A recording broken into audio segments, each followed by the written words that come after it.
Here we go, guys. UFC 299 just came to a conclusion. What a good night of fights.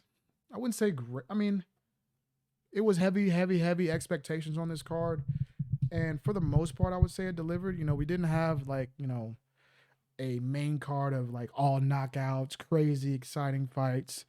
The Peter Yan fight was pretty exciting, more of a back and forth battle. Pretty similar to the BS or not BSD, the JDM Burns fight was kind of a back and forth technical fight. MVP versus Holland was not really back and forth. It was kind of a domination. Kevin Holland couldn't get started, couldn't really land, and that's pretty similar to what the main event was as well. Then the co-main event was probably the highlight of the night, the most exciting. I'd probably definitely say fight of the night for me, and Poirier pulls it out. So yeah, I'm gonna start from the top down. We're gonna break down all the fights briefly. We're gonna start with the main event, man. Y'all see the shirt? I came in thinking Cheeto could do it. I thought that, as far as a technical standpoint, I thought the fight would pretty much go how it went. I thought the first round, Sean is going to dominate. I thought the second round, Sean is going to dominate. I thought the third round, Sean is probably going to start to dominate, but then Cheeto can probably start to make a turn. But I don't know if he was, injured. Sean had landed a heavy knee early. And Cheeto ate it very well. Obviously, his chin is ridiculous. He never got dropped. He never got like seriously in jeopardy of getting stopped. So he was able to really show that he could take O'Malley's best shots when they're both fresh. But for some reason, even when it got to that third, fourth, and fifth round, he still just couldn't get started. I thought his best round was round 4. I thought at the beginning of the fourth round, you started to see maybe the fight could turn right here. Sean was getting a little tired. Sean was starting to breathe with his mouth open. Sean was starting to bleed from his nose. And I said, okay, this is kind of what I expected. Cheeto can start to turn it up here. Maybe he can finish him. He's down. He's getting dominated. If he fights at distance, he's going to lose. But if he makes it a dog fight, walks him down, throws strikes, fights like a Diaz style. This is essentially like a modified version. This is oversimplifying it, but like a modified version of like a Nate Diaz versus Connor. This is fast twitch versus slow twitch. This is speed versus cardio. This is, just another example of what that was. And I thought that Cheeto was going to be able to enact that game plan in the fourth and fifth round. But even when it looked like Sean was starting to get a little bit tired, it looked like Cheeto just let him off the hook. He landed some good strikes. He had a decent fourth round for the first 2 or 3 minutes. He looked good, and then he kind of let him off the hook. He stopped throwing strikes. He let Sean recover, and Sean, got his second win and just started piecing him up again. Um, Great performance by O'Malley. Excellent performance by O'Malley. I like both guys. I'm a fan of both guys. I do the theatric shit for my streams. I got the Cheeto shirt for the person that I picked. But honestly, I'm a fan of both guys. And I thought O'Malley looked great. His cardio held up even better than I thought. There was only really like a minute or two, maybe 3 minutes where he looked a little bit questionable, where he was getting tired, but he showed he can go 5 rounds. I don't know if he could go 5 rounds if he had a little bit more resistance, because Cheeto wasn't really offering much. But he showed that he can go 5 rounds. Maybe if somebody like Marab is able to put a little bit more pressure on him, 5 rounds could be a little bit more of an issue for him. But for now, he got that experience that first time, and he absolutely styled on Cheeto the whole fight. He was landing everything he wanted at range. Cheeto has nothing for him. The speed difference is huge. The speed difference is just unreal. The technical striking at distance, the skill differential is just unreal. And, the only chance Cheeto really had was to make it a dogfight. And in my opinion, I think a part of making it a dogfight that could have helped, because Sean's defense is so good, maybe clinch. Maybe you don't want to take him down, but maybe you can clinch, get him against the cage, hold him there. That'll help you start to gas him. That's something that the Diaz brothers use. They use clinches to gas you out. Cheeto never used a clinch. He never really pushed Sean against the cage. He was just trying to strike. And that is just not the game plan that I thought he would come with, and not the game plan that was ideal. I see some people on Twitter and stuff saying that he had a rough weight cut. That's why he fought bad. This is his worst performance. And maybe, but I think honestly, it was more of a bad game plan mentally because he just didn't go for it. He didn't really, he had a chance where he could have, shifted the fight. He should have thrown caution to the wind and just say, okay, 1, 2, and 3 when Sean was fresh and he was absolutely piecing me up, I was able to eat that. So maybe in the 4th and 5th when he's tired, I should just say fuck it and just throw nonstop. Walk him down, clinch him, throw him against the cage, keep grabbing him. No matter what, don't stop striking. Is what I would say was his best option, and he just wasn't able to do that. But yeah, great performance by O'Malley. I think he calls out Ilya. That's not gonna happen. Um, I think Marab is next, and honestly, I think that no matter who won this fight, I think Marab is gonna be champ next, unless Sean is able to catch him and knock him out. Man, I don't see Sean O'Malley being able to weather the storm and last 5 rounds with Marab. Good lord, that dude is tenacious. Unless he's able to catch him like he caught Aljamain, I think Marab is your next bantamweight champ. Unfortunately, for a lot of fans that are big fans of guys like Sean, big fans of guys like Marlon, I think Marab is, like they say Thanos. Marab is inevitable. I think he'll be champ next. Moving down the card, co-main event: Dustin Poirier versus Benoit Saint Denis. This is the highlight of the night for me. This is the best, most exciting back and forth action fight on the card. Dustin Poirier, man, I thought early he looked a little old, man. In the first round, it looked like he was the one getting tired. I was initially thinking, okay, in the weigh-in show the other day, Dustin Poirier was very heavily bringing up how it's 5 rounds and he wants to drag this guys into the deep waters. So I thought he was just taking his time a little bit to get started. But Benoit Saint Denis came out with a more grappling heavy than I thought he would be in the first round. And it looked like Dustin kind of expected to strike back and forth. And it looked like the grappling was getting Dustin more tired than Benoit. He had him in a couple bad positions where it looked like maybe a submission or something could come about. Dustin defended well. He was getting kind of walked down in the second round again, and he catches him with a clean counter shot, drops him. Benoit gets back up. I think he drops him again for the second time. Comes in with a flying. Oh my goodness, that ground and pound shot was nasty, and Dustin Poirier wins it, man. That is the best bet I made on this card. My other bet lost. My picks on this card were I had Cheeto, I had Dustin, I had MVP, I had Burns, and I had Peter Yan. So I did decent. So those plus 142 odds from Dustin Poirier catches in, and this dude's a legend, man. This is, like I said, I thought this would be very similar to Gaethje versus Fiziev, the old guard, just showing that they still got a little bit in the tank, and that's essentially what he did. It'll be interesting to see what they do with Dustin next. It's kind of a logjam at the top of that division. Those guys have, kind of all gotten title shots so many times. It's like you can't give them another title shot.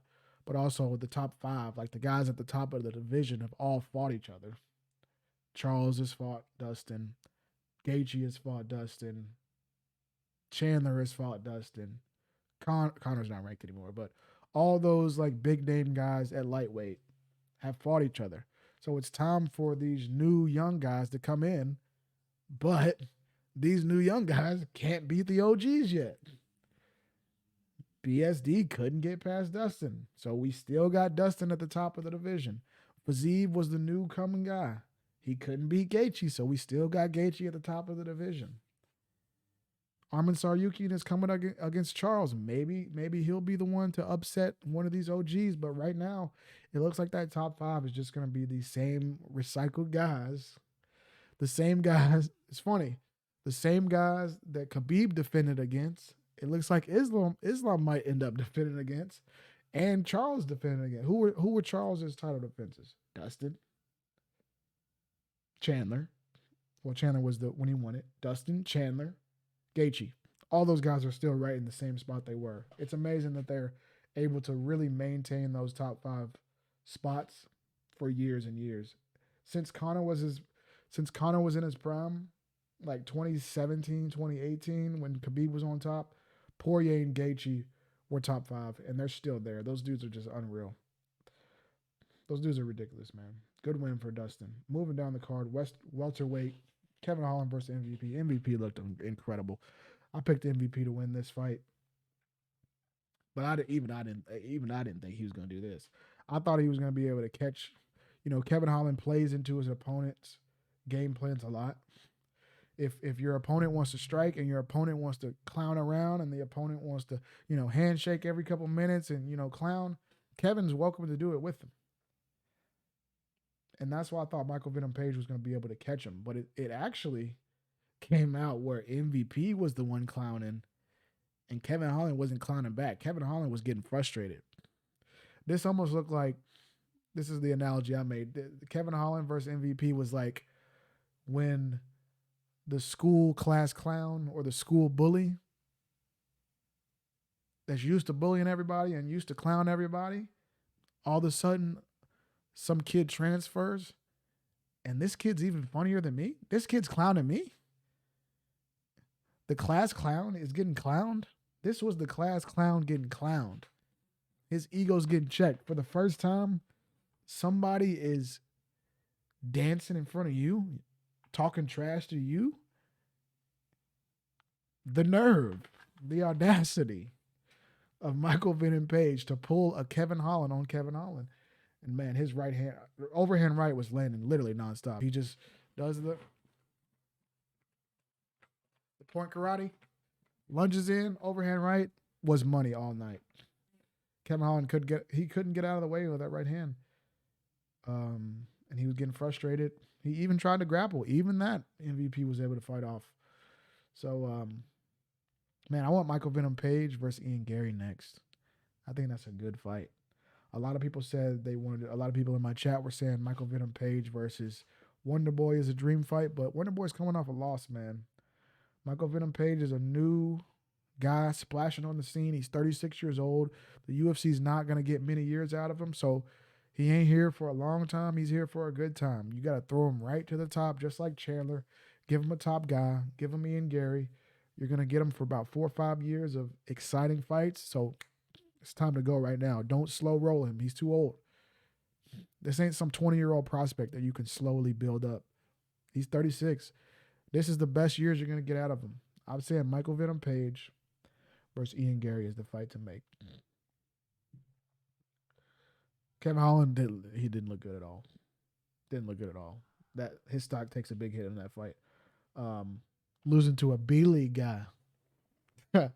He was the one talking all that shit about Bellator, and then Mr. B-League just kind of ran circles around you, brother. Back to the drawing board for Mr. Kevin Holland. Next fight, Gilbert Burns versus Jack Della Maddalena. Man, this hurt to watch for Gilbert, man. He was fighting well. I thought that he was maybe going to get the decision. I thought first round was a toss-up. Second round, I gave to Gilbert.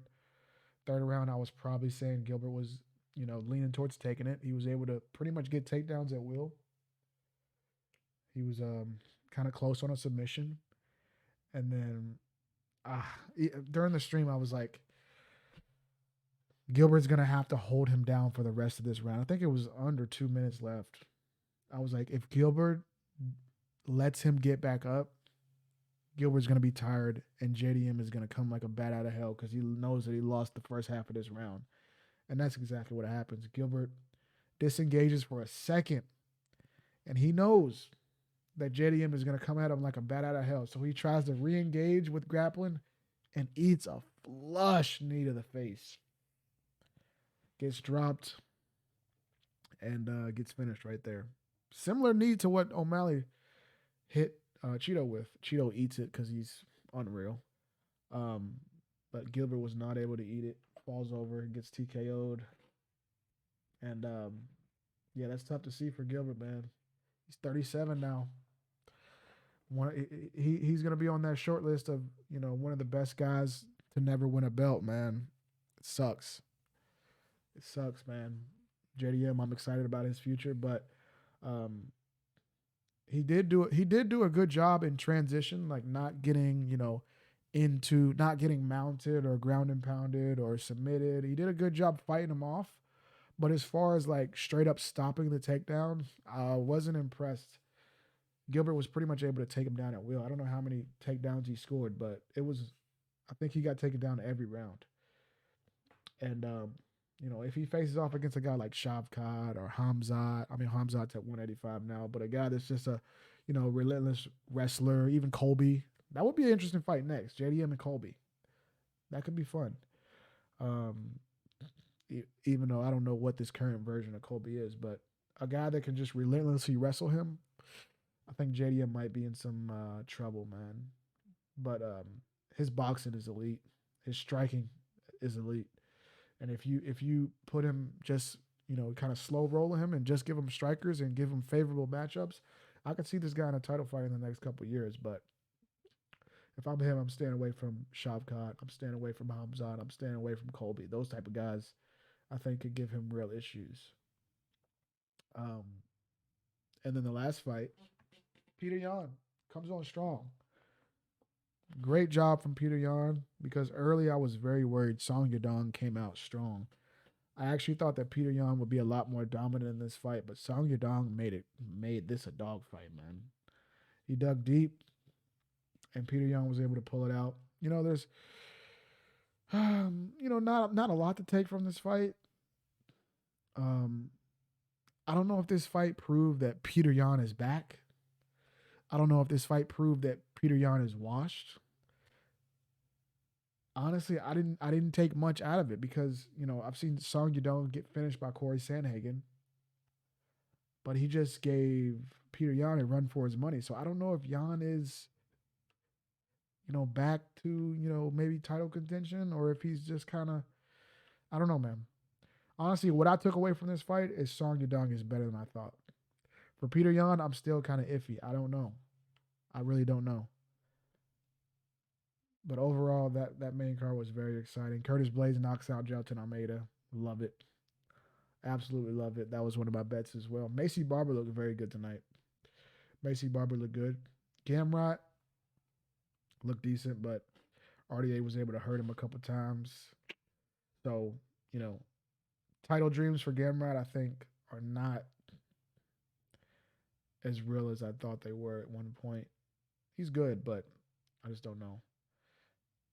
Um, Kyler Phillips beats Pedro Munoz. That's Pedro Munoz. Jesus, I can't talk right now. Another exciting fight. Yeah, I think that's good. But boy, I will be remiss if I don't mention this. Ladies and gentlemen, keep an eye on Robelis de Spain. 18-second knockout. This dude's 6'7", the longest reach in UFC history. And Josh Parisian. Josh Parisian. You know what this guy does. You know this dude does not have a fight over 30 seconds. What the hell are you doing running at him, throwing rabbit strikes? What is this guy doing? Honestly. Couldn't be a worse game plan, but yeah. I'll be excited to watch this Robelis de Spain guy in the future. That's all I got to say. I don't want to shit on Josh Parisian anymore because he's in heavyweight on the early prelims. I'll probably never even be talking about one of his fights again. So, yeah. Good card, solid card, not amazing. And I think it could, a lot of people were like, 299 on paper is better than 300. I think that 300 could still top 299. I think it probably will. I feel like 300 will deliver. And golly, that trailer for 300 was beautiful. Absolutely beautiful. So, yeah, we'll be back for UFC 300 Thank you guys. Appreciate everybody that came to the stream. Much love to you guys. Let me know in the comments what you thought of the fights. If you think 300 will be better.